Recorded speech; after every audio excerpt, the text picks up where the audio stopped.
Good morning, everyone, and welcome to the PRLA Weekly Industry Update, also known as Melissa's webinar. We thank you so much for joining us. And today, I will remind you that this webinar is designed for the use and benefit of our restaurant and hotel members, our allied members, and our other industry partners, travel and tourism partners. And it is off the record. It's not designed as for the press. If you're with the press, please disconnect and reach out to us some other time. We're always happy to talk with you. Today we have a special guest, but before I introduce Aaron Frazier, I wanted to mention that, as you well know, over the past year, PRLA has been focused, 15 months now, has been focused on information flow for all of you so that you can count on accurate, reliable, and timely information to get through the crisis we've faced. Consequently, the weekly webinar, the daily update, and many, many other things that we've done. You've also counted on us to try to get relief for you. And we've been able to do that through many ways and through work with our national partners at the National Restaurant Association, the American Hotel and Lodging Association, such as advanced features for restaurants and hotels in the Payroll Protection Program, the Employee Retention Tax Credit Program, the Restaurant Revitalization Fund, which has been troubled, and we'll talk about that a bit later, but has helped many, many people. In Pennsylvania, the CHIRP program, the COVID Hospitality Industry Relief Program, and then also the 30-day fund. And in addition to that, trying to get other American Rescue Plan monies to our industry. All of that said, Aaron's with us today, and he's going to speak first, and then Melissa will be joining us in a minute about another opportunity for, in particular for restaurants, to be able to receive some financial relief at a time of crisis. And that's called the Work Opportunity Tax Credit, also known as WOTC, or sometimes WOTC. So with that, I'm happy to have Aaron Frazier, who's provided immeasurable relief and assistance for us from the National Restaurant Association. He's the Director of Healthcare and Tax Policy there. And Aaron, welcome to Pennsylvania today, and go ahead and take it away.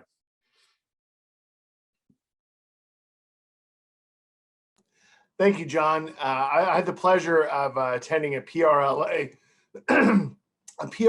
event in, I believe it was November of 2019. So shortly before the world changed. And I got to say, it was a fantastic time. I believe it was in Bedford in the southern part of the Commonwealth.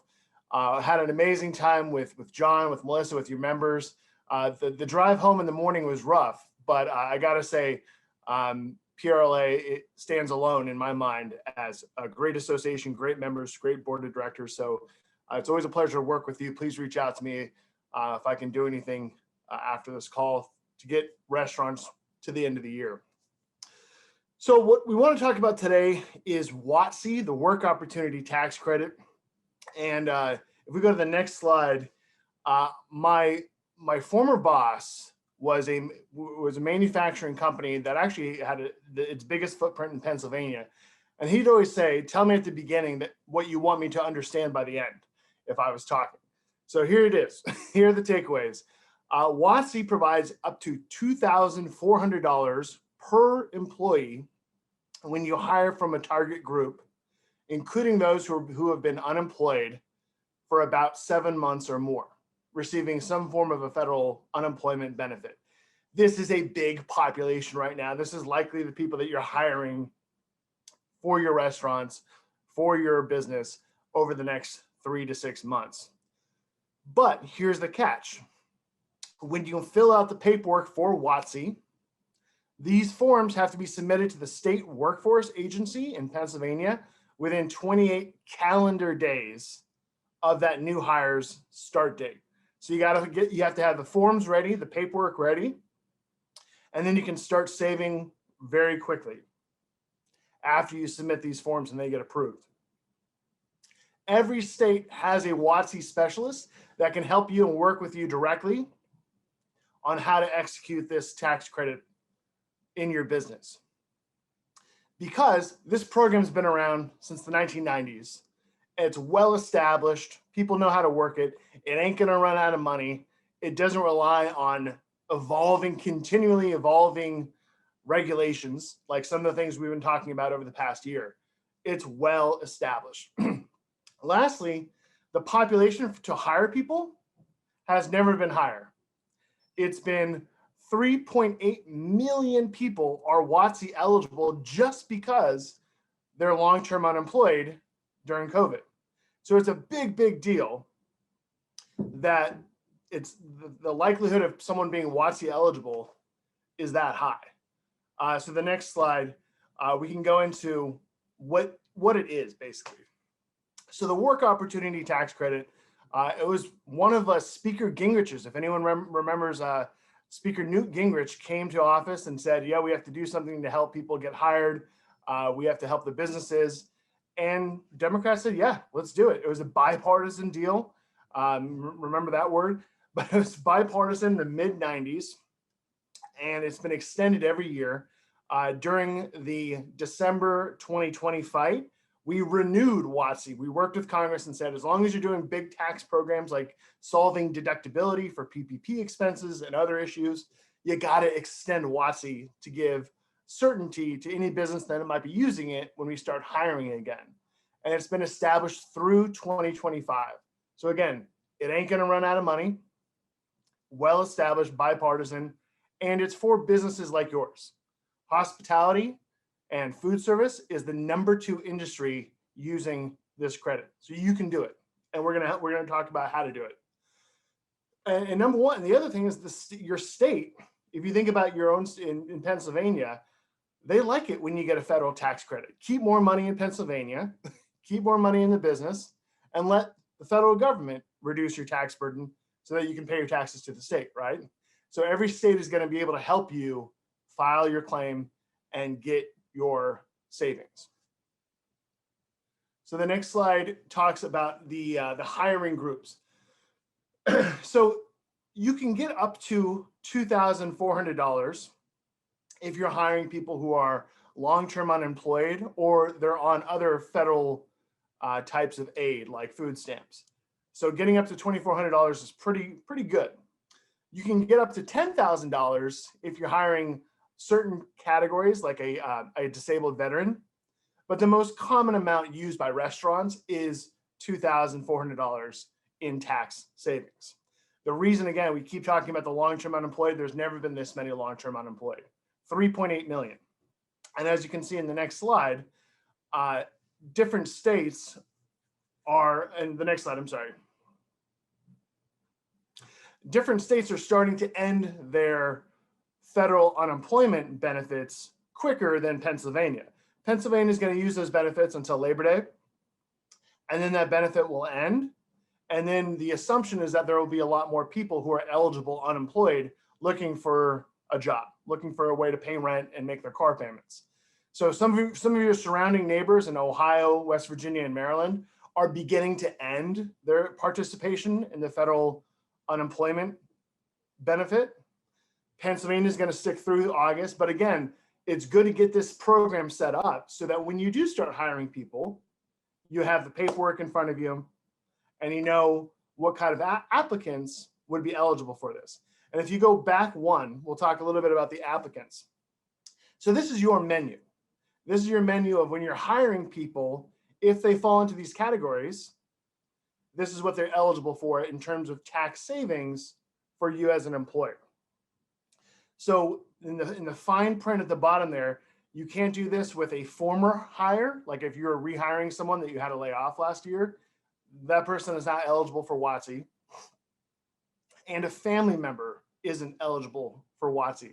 All these other folks, though, are eligible. Veterans, SSI and SNAP recipients, ex-felons, they're all eligible for this tax credit savings when you're hiring them. And the Federal Employment Office says you can ask someone if they're coming out of unemployment. You can ask them straight up during the interview.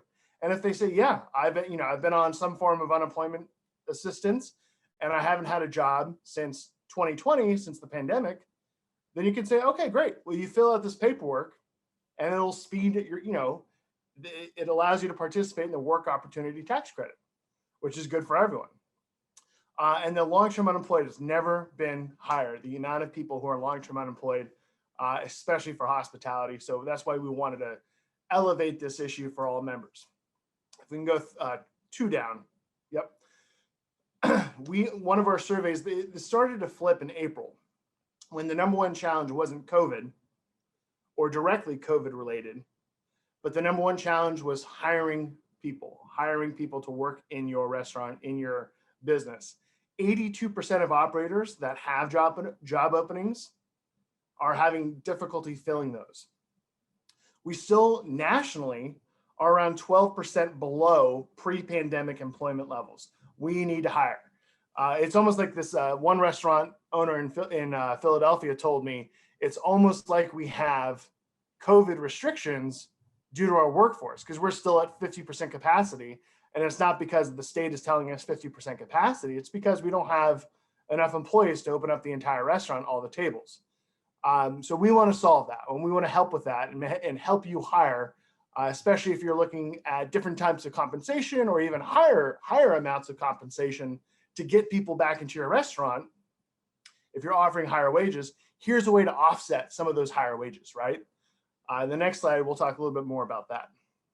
Step one, how are we saving you federal taxes when you participate in WOTC? I really recommend that every business prints these forms out, and you almost create a hiring packet. So it's not just onboarding and talking about benefits, talking about the restaurant, talking about uniforms and pay, but you're actually talking about, hey, here's a form that we need you to review during an application process.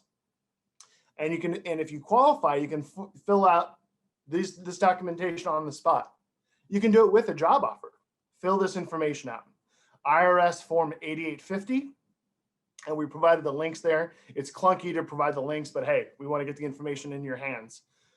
ETA Form 9061 or Form 9062.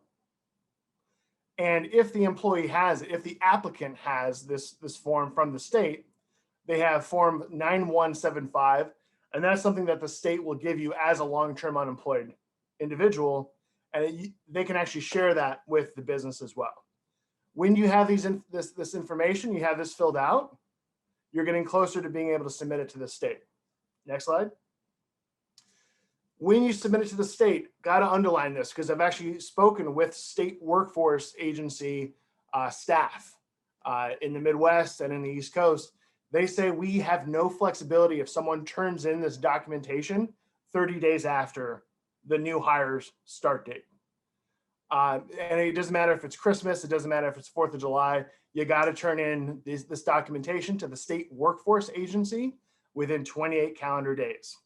And that's why we want you to have the forms in front of you, print them out, make yourself a little packet, and say, I'm ready to hire someone, and I'm going to screen every single person or pre-screen every single person for WOTC eligibility.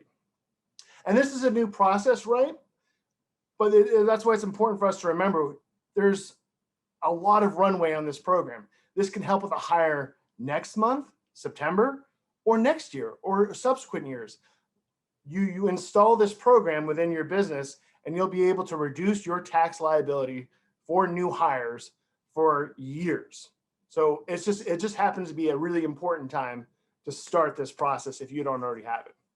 Step two, getting certified for WOTC. The timing varies on states. Some states are quicker on this. Some states have a huge backlog, like in Pennsylvania, in terms of unemployment and unemployment claims. But if you can do it online, it's generally going to be faster. They can still timestamp it. So the 28-day clock, even if the state is slow, they'll still get it within 20 days. It might take a little while for that WOTC certification to take place, but it's in process. And you can work with your state workforce agency on where your documentation is and if you need to follow up at all. Next slide. Step three, claiming the credit. There's another form, IRS Form 5884. I love to do this. I like to see, okay, what's my goal? What does it look like if everything goes right? Look at IRS Form 5884. You can see and you can calculate how much you're going to save in those quarterly tax payments to the federal government. It's a general business credit, so that business credit can go a lot of different ways as you use it. But it is going to reduce your tax burden one way or the other. And you can kind of calculate what that looks like through Form 5884. You got to keep your records for about 7 years just to ensure that the IRS, if they come knocking, you'll have that documentation ready. Also, we ran into this during the Restaurant Revitalization Fund discussion, but nonprofits can also participate in this as well. We know some restaurants are incorporated as a nonprofit in their structure, or they're owned by a nonprofit organization. They are eligible to participate in this program as well. Next slide.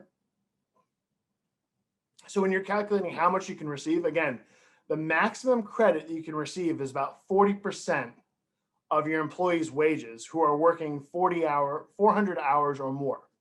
Now, restaurants are smart, and you're going to say, okay, 400 hours, you divide that by 40, the work week, and that means they have to stay in my restaurant for at least, at minimum, 10 weeks to qualify for the credit. I have a lot of turnover.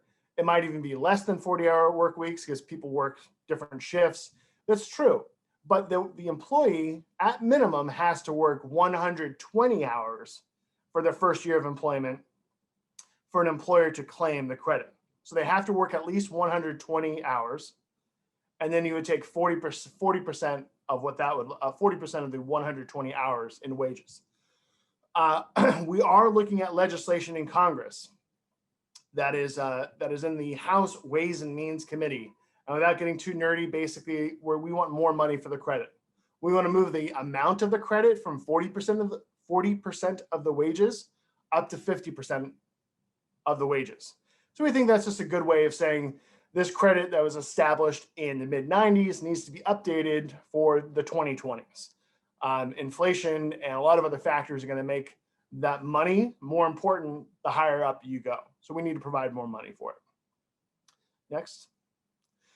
Lastly, please don't pass it up. This credit is being used by restaurants all over the country. And what I found is the bigger restaurants all use it. It's all programmed within their process. The mid-sized and smaller restaurants, it's more like 1 out of 3. And the hardest thing to get over is this initial introduction that we've already done, right? So you've been introduced to WOTC. You can get these slides. Afterwards, you can go through the different forms and look at them. You can look for a third-party vendor who will say, if I get you $20,000, we'll take $2,000. But they're going to have a system and be able to set up a good system for you so you can claim this credit for years to come because it's out there and these systems are already in place. Restaurants and food service, again, are the second highest industry that use WOTC. And the overall program is accessible enough so that small mom and pops businesses whose back of the office accounting is an aunt that does it part-time or an uncle that does it part-time. Their desk is next to the linens and the food inventory. You can still do it. You can do it in any way. The tools are here and they're available for you to do it. And I think I'm going to start wrapping up because I believe that's my last slide. But I wanted to stop there and see if there are any questions for folks on this credit in particular. I know we have a question not related to this credit, but are there any questions for Aaron relating to WOTC? I just like saying WOTC, really. Healthcare and the military and taxes, they love their acronyms. Love their acronyms. Aaron, we did get this question. Is it okay for us to share this presentation in our daily update? Absolutely, please do. And share, if you get it and you find it useful, share it with a friend. Share it with other businesses that might be qualifying for it because hospitality has been, when I heard that Pennsylvania restaurants were closed before Christmas, that's the kind of thing is like, no, you're still digging back out. And I don't know if there's going to be another round of RRF. I don't think there's going to be another round of PPP, but setting up processes like this will help reduce your burden in years to come as you start scaling up. Yeah, that's very true. Well, Aaron, thank you so much for joining us today. And as you said, we don't know how much longer we're going to get free money. So appreciate any opportunity for our members to get some free money. All Absolutely. Right. Thank you, Melissa. Thank you, John. Thanks, Aaron. Okay, well, I think we're going to get back to our regularly scheduled programming. So good morning, everyone. It's been 2 weeks. We have, as you can see, all kinds of updates to share with you, mostly federal, but I'll touch upon a little bit of everything over the course of the call, and please put your questions and items in the chat so I can address them when we get to the end. Let's talk about the same reason you were here 2 weeks ago and the same reason you were here 2 weeks before that, which is the Restaurant Revitalization Fund. It is now officially tapped out. There is not a dollar to be spent. There is nothing we can do to get more money unless Congress allocates more money to the SBA to implement RRF. So there is no other option if you have not received funds to get funds other than getting Congress to appropriate more money. We did get some Pennsylvania data. We had about 9,944 applications were submitted, totaling about $2.5 billion. Only about 35% of those submitted received funds. That's totaling $949 million. We have a pretty good feel for those that received funds. So congratulations to those of you that were able to get funds, and then please don't rub it in the face of those who didn't, while we try and work on getting some more funds put into the RRF. The question heard around the state, many of you have emailed me, many of you have called me or texted me. There might be a carrier pigeon out the window bringing another message to me now at any point in time, is the chance of this being refunded. This is not going to be easy. And there's a few reasons at play as to why getting the $60 billion that we know we need in RRF allocated to RRF. Few items to that point. People are saying COVID's over. You read the news today and they're saying that our industry is busier than ever. We're getting through this. So there isn't that sense of urgency or mitigation that was in place that really drove the support we needed before. Also, we need bipartisan support for this. And a lot of states, unfortunately, Pennsylvania wasn't one of them, a lot of states opened up sooner and didn't have the type of shutdowns and impacts that we had. And a lot of those states are more conservative states with more conservative members that don't see the importance of RRF. So there are states and restaurants that are much more in need than others, and we're one of those. But because this is no longer a countrywide issue in terms of support, in terms of resources, in terms of what you need to recover, we really have to break through that to get the support we need to get more funds put into it. We know that there is an issue within the state. There was an issue before this all started. There was an issue in terms of the minority groups that got funds before everybody else. Then there's the issue of the minority groups that were told they were going to get funds, and then they were told by the SBA, just kidding, you're not getting anything, after they were promised funds. And then there were those of you that applied and didn't get anything. And there is now within Pennsylvania that issue that you have restaurants in your area that just received, in some cases, millions of dollars that now have an edge to provide incentives to their employees and do more for their business than you have. And we know that is a pain point that you're all feeling right now. In terms of what you can do, the only thing that we can do right now, and I'll keep on saying it, is to get legislative approval. Every Democrat in the Pennsylvania delegation is signed on as a co-sponsor to the refunding of the RRF. Our Republican members, for the most part, outside of Congressman Fitzpatrick and Congressman Smucker, they have signed on as co-sponsors. The other Republicans within the state are not co-sponsors of this legislation right now. And if we do not have critical mass of bipartisan support, we don't stand a chance. So we did list on the slide who has not signed on as a co-sponsor. Senator Toomey is one of those within the House. Congressman Musser, Perry, Keller, Joyce, Reschenthaler, Thompson, and Kelly. If they are your congressional person, if they're your congressperson, and this is important to you, you have to reach out to them. Because even within our state, we do have elected officials that are saying they think this is over and that this isn't a big deal anymore. So if those are your congresspeople, please reach out. If they're not, and you still want to reach out, absolutely still do so. We really have to drive support. That's the only chance we're going to have to get more funds put into the RRF. I know some of you have said to me, why didn't they just take the total number of applicants and divide the money equally so everybody gets something? Hindsight's 2020, so maybe that would have made sense, but all of those people that did get full funding probably wouldn't agree. So all we can do right now, like I said, is make sure that those that are eligible get those funds by getting more funds into the RRF. But in the meantime, as Aaron did this great discussion, please utilize items like WOTC. Please utilize the employee retention tax credit. Please make sure you're using your P3 properly. There are resources out there. There are grants out there. We told you all along that RRF was going to run out of funds, and most of you wouldn't get funds and not to bank on it.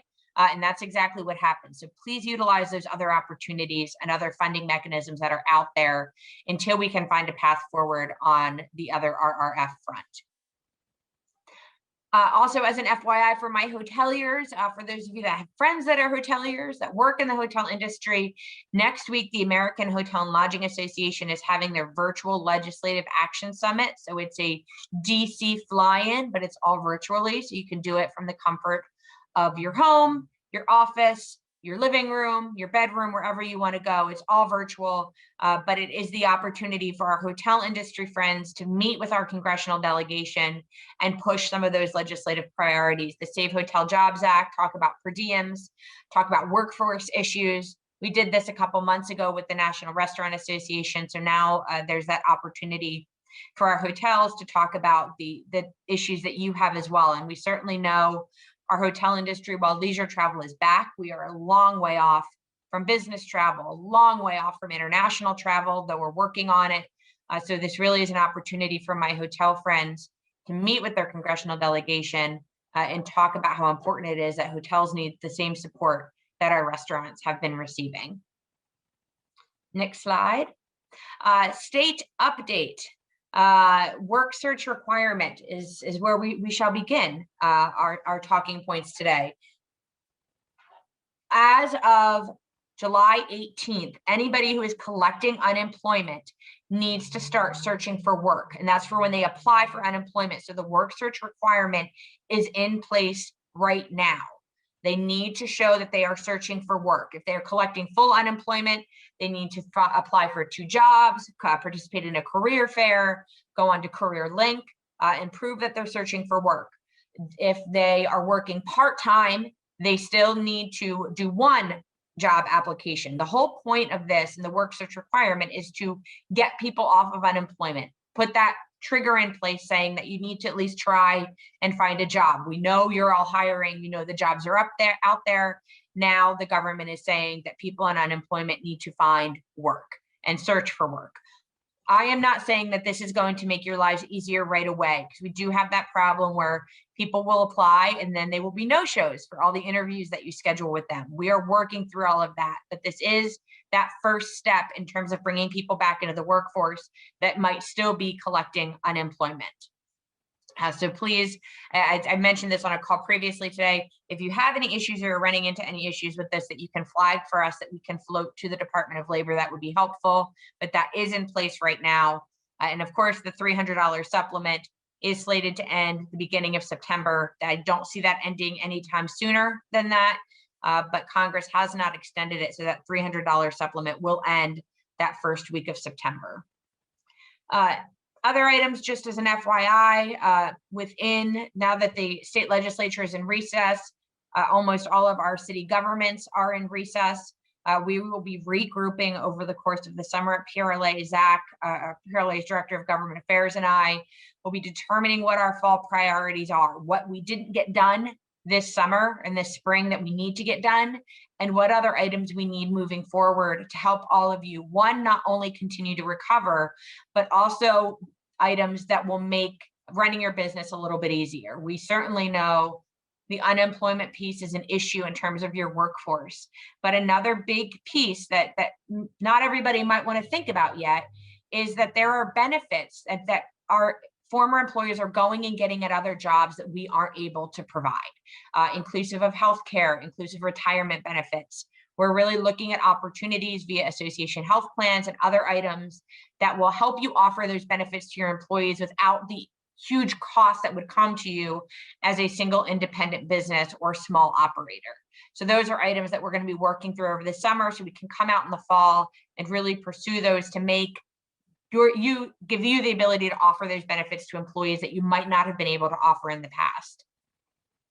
To that end, and I think we'll get to this when we get to the update near the end regarding upcoming meetings, we have 2 legislative roundtables that are scheduled this summer. This is with our state delegation, our state representatives, our state senators, for us to be pushing the items that we need them to consider. That's cocktails to go, outdoor seating, as I mentioned, association health plans, tourism funding, continued COVID relief. We have to continue, as Aaron mentioned earlier, we have to continue to explain to legislators that just because we can reopen doesn't mean we're back to normal. We have to dig out of almost 16 months of mitigation, 16 months of reduced staff, reduced guests, and that's not going to happen over the course of just 3 or 4 months. So it is imperative that you attend these roundtables and participate. So if you are in the Northwest area of the state, up in Erie, or the central part of the state, that's this area, kind of Harrisburg, Cumberland County, Lebanon County, please sign up for those roundtables. They will be in person. PRLA staff will be there. I will be there. John will be there. It's a great opportunity to see everybody in person again, but please make that a priority if you're in those areas as we schedule those roundtables. Next slide. Not a ton happening at the local level, so let's just enjoy it while we can, because I think this fall is going to come in hot as it pertains to other issues. But for my friends in Philadelphia, we talked about this before. The bag ban in Philadelphia has begun. So certain plastic bags are not permitted within the city of Philadelphia. Paper bags are still permitted at this time, but that bag ban has begun. There's signage requirements. There's things that you need to do adapt. Enforcement will not begin until April of next year. So you have some time to figure this out, but this is kind of the first bag ban that we're seeing in Pennsylvania that's being enforced. There are some other places that have passed it, but we expect this to continue to spread. So my friends in Pittsburgh, my friends in other areas of the state, stay tuned, because we do expect to see more of these moving forward. A lot of them were delayed because during COVID, we were all operating with takeout. We needed these bags for takeout, but that is not going to be permissible anymore. So stay tuned as we continue to see these types of laws and limitations in terms of bags popping up. And then for my friends in Pittsburgh, we had a bit of a panic attack in the last week or so.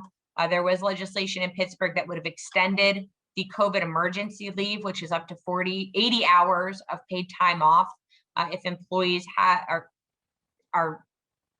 COVID, or they have been they've been in contact with COVID, or they have I can't even speak today, have kids that have COVID or anything like that.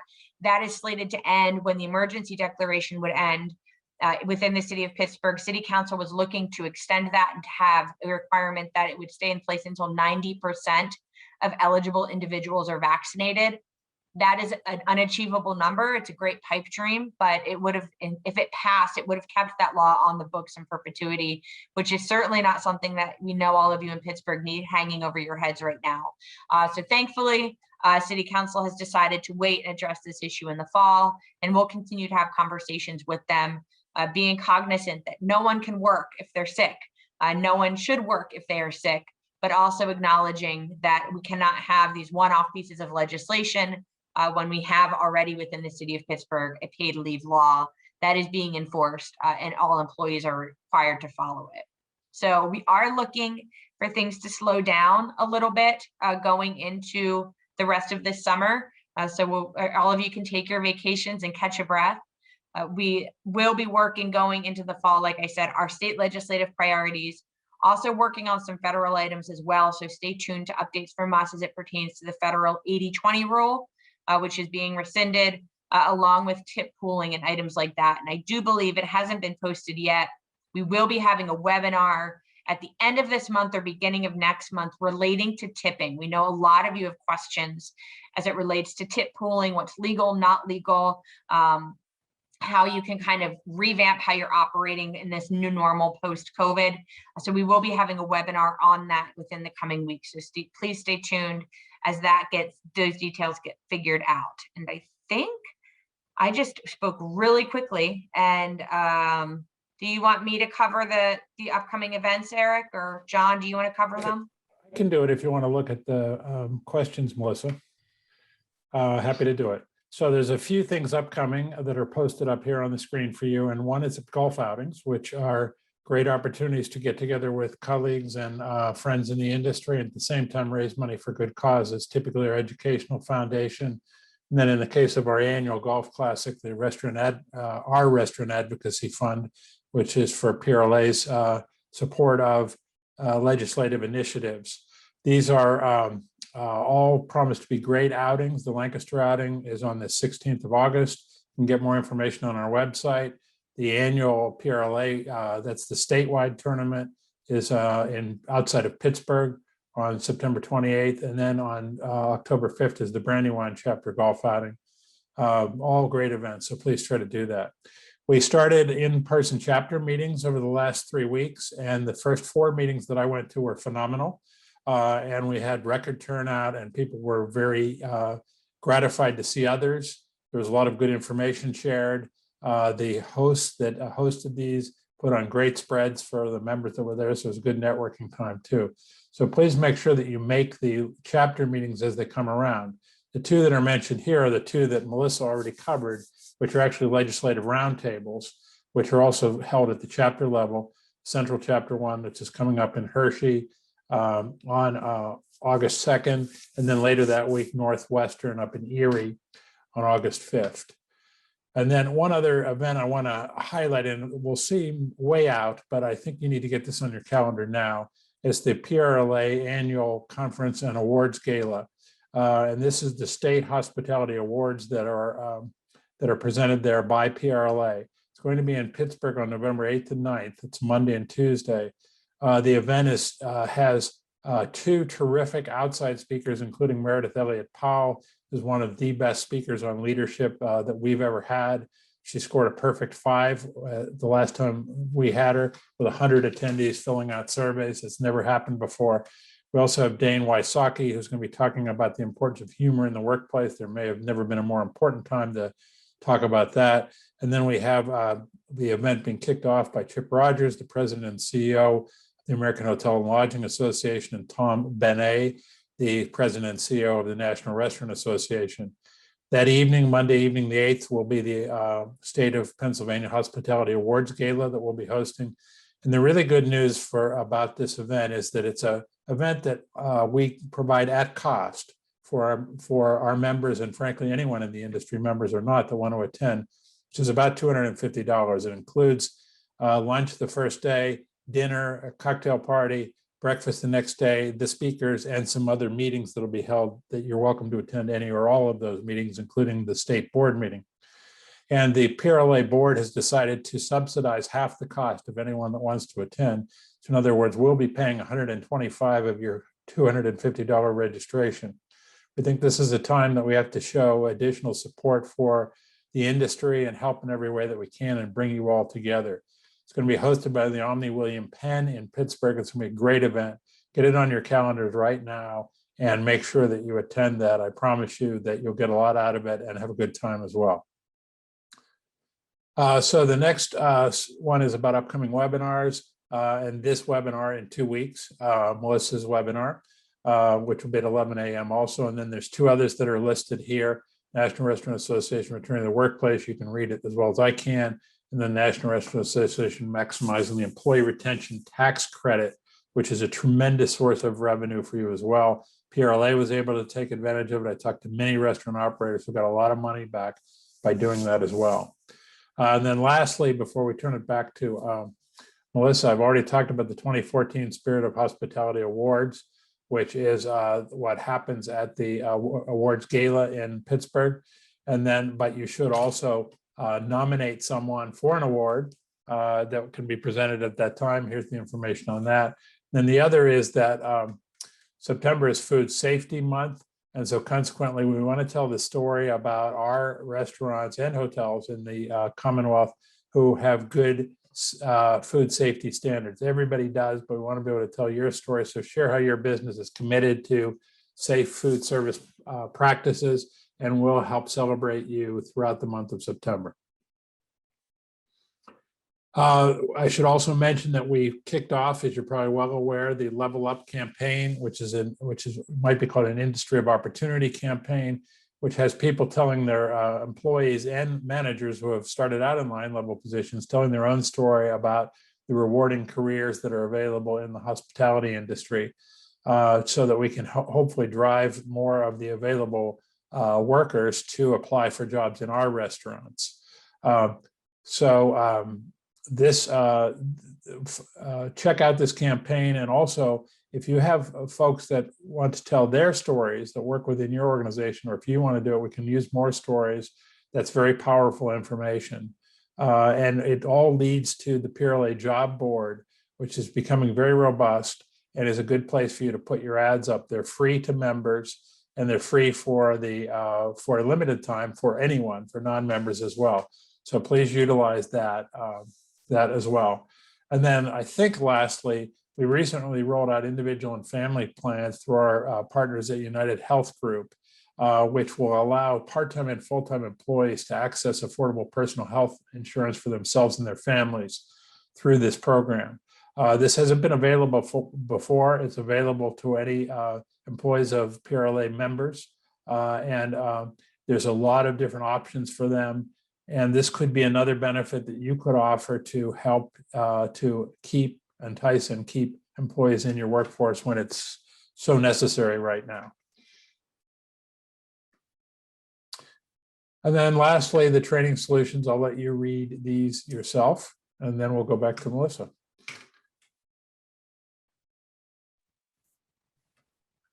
Okay, thanks, John. I'm going to go through some questions. Let's see. We have service staff that we still have on part-time because we can't hire enough staff to open full-time, and there's not enough office staff back to work locally to open for lunches. Our staff members came to be Monday evening. They are receiving partial unemployment and being required to apply for at least one job per week. They've worked throughout the entire pandemic and have no desire to leave. What should they do? This is the kind of the gray area, and this is good for some, bad for others, part of the work search requirement. They do need to say that they have searched for work. And there are links that we'll put in the daily update if we haven't, of what constitutes that. So participating in a job fair, applying for a job,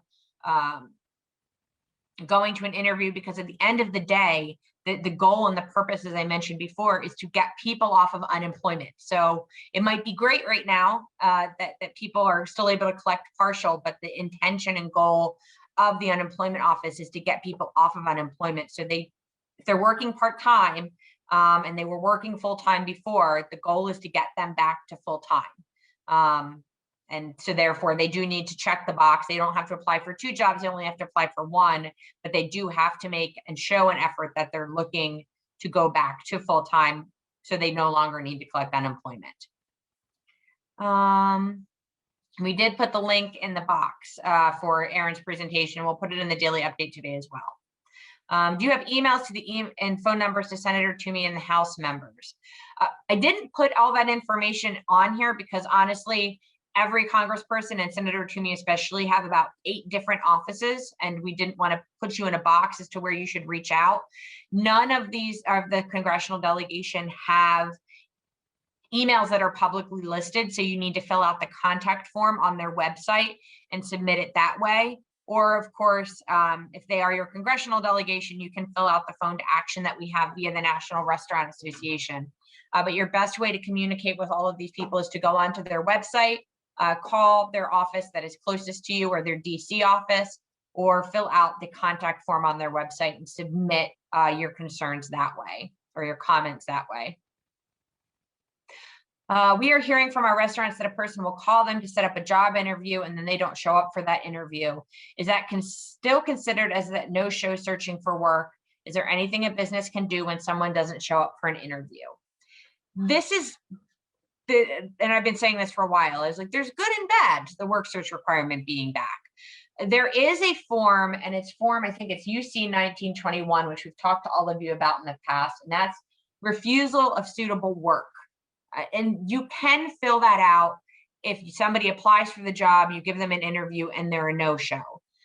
But the refusal of suitable work really applies to if you offered them a job, which technically you didn't have the opportunity to offer them a job because they never showed up for the interview in the first place. And this is why this is almost in a certain way a bit of a more of a headache for you than not, because you have people that are just filling out the form, you give them an interview and then they don't show up, and then they can show the Department of Labor that they applied for a job and searched for work even if they didn't show up.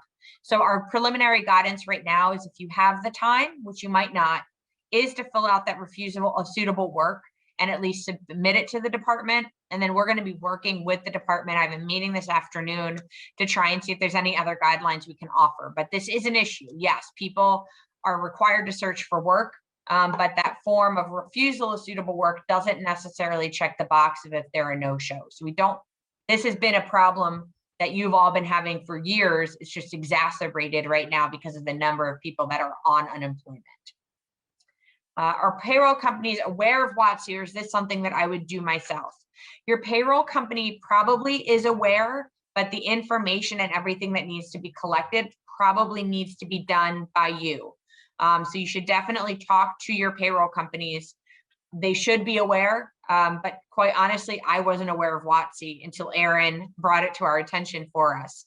So it's definitely worth reaching out to your payroll company and asking them about it. And if they're not aware, doing some of that due diligence yourself. And then the conference at Omni William Penn is November 8th and 9th. It's going to be amazing. So we're so excited to see you all there in person. It's going to be like our new outpouring of interactions now that COVID is over. Any news from the PLCB enforcement regarding serving in outdoor spaces? Okay, Jill, I'm going to go down the LCB rabbit hole. It's been a couple weeks, so I guess I'm due to go down a PLCB rabbit hole. So here's where we are in terms of the LCB and what we know. If you had, as I said, that temporary approval before, and you pay that $220 to make it permanent, you can continue to operate. That is continued, that is constant. What we are now getting from the LCB that they're kind of like wink and nod is a lot of you, especially if you have streeteries, you have to have that public right of way on the sidewalk. And the concern was that because that you couldn't license that area, you wouldn't be able to operate that way. The LCB is saying if you were approved to operate with that public right of way before under the temporary emergency extension, they're going to allow you to continue to operate that way when you apply for your permanent. So if you have a temporary picnic table set up in the street every Saturday night and you still have to keep the sidewalk open, or you have tables set up during the summer because it's nice and you still need that right of way, that is still going to be permitted. What is not going to be permitted is if you took that and made it a permanent structure. So if you are in an area where your municipality said, we're going to allow you to continue to have your streetery in place forever, and you built this beautiful permanent structure as part of the streetery, that's where you're going to run into issues with the LCB right now. So if you have a permanent structure that is separated from your licensed business by a public right of way, that is something that 1154 would have fixed, and the legislature deigned not to pass it. So it was not fixed. So if you're in that box, you still are in trouble. Other people that could be in trouble, at least short term, is if you never applied for that temporary extension last year. You were in the middle of COVID. You knew you could do it, so you just did it, and you didn't know you actually had to fill out a form. You cannot automatically continue your outdoor seating. You need to file and wait that 30 days for the inspection and go through that process. But if you operated with a public right of way before during COVID, and you had temporary emergency approval, you can still continue to do so right now. I asked the LCB this morning, again, are you putting that in writing? And they said, well, we're approving them, so it should be okay. But if you are having issues with your municipality or anybody worried that it's not allowed for your specific business, please reach out to us and let us know, and we can circle back with the LCB. But they're basically saying if you're continuing to do what you did before and you were approved for it before, you can continue to do it now. So once again, it's clear as mud, but that is where we are in terms of the LCB and outdoor seating. And I think with that, I've gotten to the end. Thanks, Melissa. Great update as usual, and appreciate everyone on the call tuning in today. And unless there's anything else, we'll see you again next time. Thanks, everybody.